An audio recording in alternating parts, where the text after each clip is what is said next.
Today, we're going to make a towel topper using freezer paper. We're going to trace out the template and then we'll cut it out.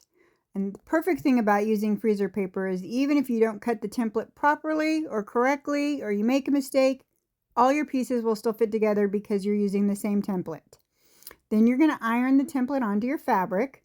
Make sure you put something underneath your ironing because you don't want to iron on your mat. Towel will work great.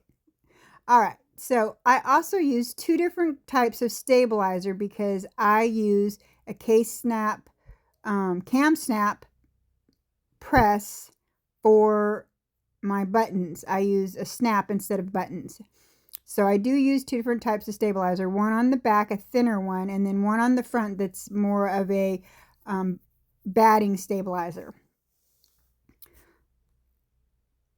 So I'm just trimming up a few pieces. Now, like I said, you can use scissors or you can use a rotary cutter.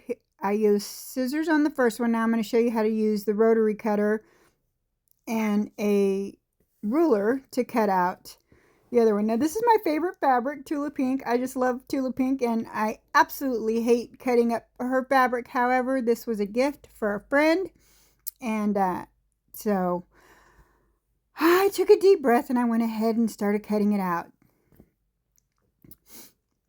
So you do have to be careful when you are doing it this way so that you don't cut into your template and mess up your template. But it's freezer paper. If you mess up, you can always make another one.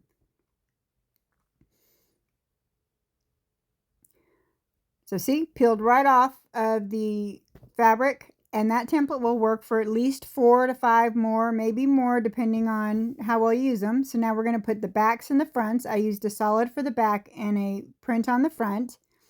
Fold up the bottom just about 1/4 of an inch, maybe a little more. Iron it, straighten out that little curve there. I did this on both because this is my little matching set.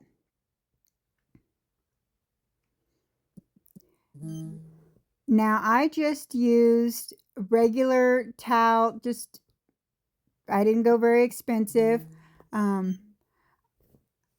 just used dollar store towels, this kind that have designs on both sides so that I could cut it in half and it would give me 4 towels instead of just 2. So you got to turn these out, and I use a pointer tool at the top because I did make my template a little sharp at the top. I just thought that looked good. You could round it however you want to make the template. And I made little folds in the top so that it would fit into the topper.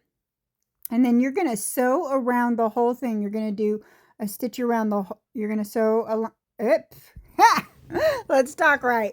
So I measured to make sure the towels were in there properly, and then I'm going to sew around the whole thing, and then I'll sew a couple of lines across the middle to make sure the towel is in there securely. And then, like I said earlier, I use a Cam Snap press to put in snaps. Here's a picture of the last one, all ready for gifting. Thanks for joining me.